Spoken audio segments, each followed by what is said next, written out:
Você gosta de aulas de história, se interessa pelo passado, adora filmes, livros, jogos que falam dos tempos que já se foram. Ainda assim, tem muita coisa que você não sabe. Tem mistérios do passado que você não faz nem ideia. Fica nesse vídeo até o final que você vai entender do que eu tô falando. Bora trocar uma ideia.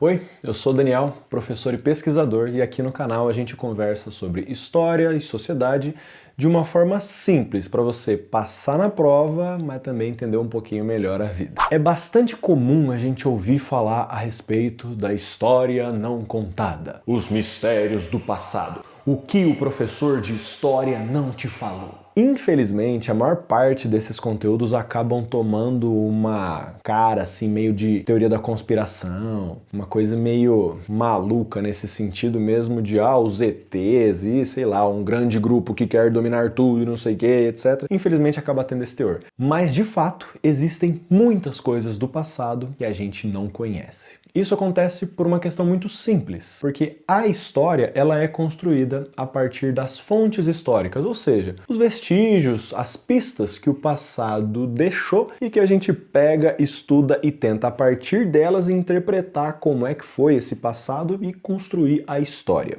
E aí o lance é, se não tiver fonte histórica, não tem como a gente saber, não tem como a gente investigar esse passado. E mais do que isso, tem alguns vestígios do passado que são intencionalmente apagados. Vestígios que as pessoas que os produziram, digamos assim, não querem que ninguém saiba, ou então tentam apagar aquilo. A gente pode pensar a respeito dos mortos e desaparecidos das ditaduras aqui da América Latina. Muita coisa sumiu, a gente não faz ideia do verdadeiro número de pessoas que sofreram na mão desses regimes. A gente pode falar também das milhares de histórias femininas que foram apagadas, principalmente durante a Idade Média, ou então dos horrores que aconteceram na Segunda Guerra Mundial, no massacre de Nanquim, e que houve um esforço muito grande dos japoneses de não deixar esse massacre transparecer. Enfim, existem muitas fontes históricas que são intencionalmente apagadas. E aí fica muito difícil a gente conseguir acesso a esses vestígios, mas eles têm se perpetuado, a gente tem conseguido caçar, embora seja muito difícil. E de outro lado, além dessas fontes que faltam, que existe o esforço de apagar, essas fontes que a gente não consegue encontrar, que não tem mesmo, além disso tudo, de outro lado, existe um esforço intencional de produzir uma determinada história que apaga certos personagens, que apaga certas pessoas, certas ideias e faz prevalecer outras. Então, por exemplo, na maneira como a história oficial do Brasil foi construída, a gente teve a criação de uma série de heróis para dar uma sensação aí de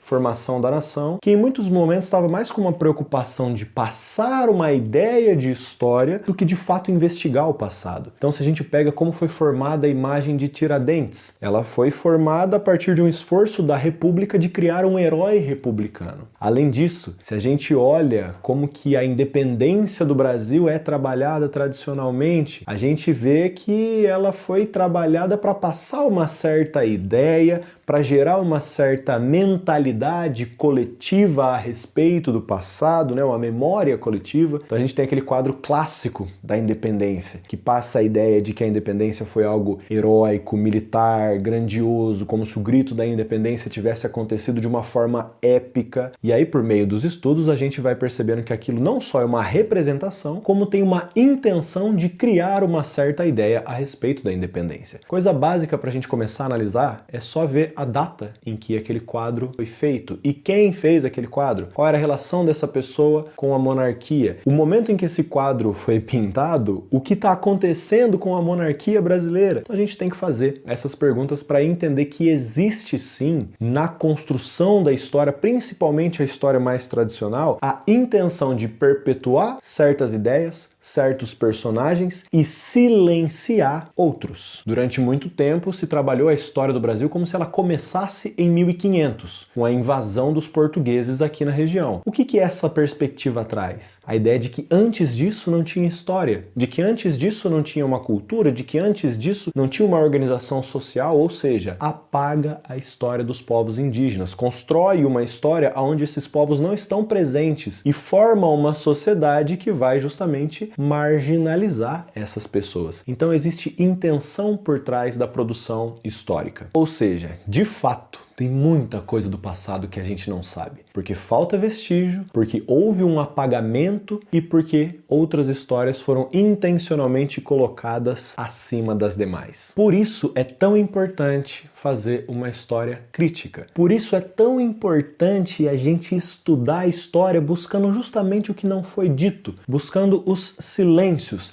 Ah, os grandes imperadores de Roma. Tá, mas e as pessoas que fizeram a comida desses imperadores? Quem, afinal de contas, cuidava do cotidiano, da higiene do lugar onde essas pessoas moravam? Cadê essas pessoas? Cadê esses personagens? Cadê a voz desses sujeitos? Conseguem entender? É justamente aí que uma história crítica vem, que é importante a gente ter uma história crítica, para prestar atenção justamente nos silêncios, naquilo que não é dito, naquilo que não foi falado, enfim, naquelas personagens que foram silenciadas na construção dessa história tradicional. Você conhece algum outro exemplo desse silenciamento, desse apagamento histórico que eu não citei aqui? Deixa aí embaixo junto com as suas críticas e as suas sugestões. Muito obrigado a você que apoia esse canal financeiramente. Se você não apoia, o QR Code está passando aí na tela. E se você quiser entender um pouquinho melhor esse papo a respeito de como a história é feita, eu tenho 2 vídeos para você.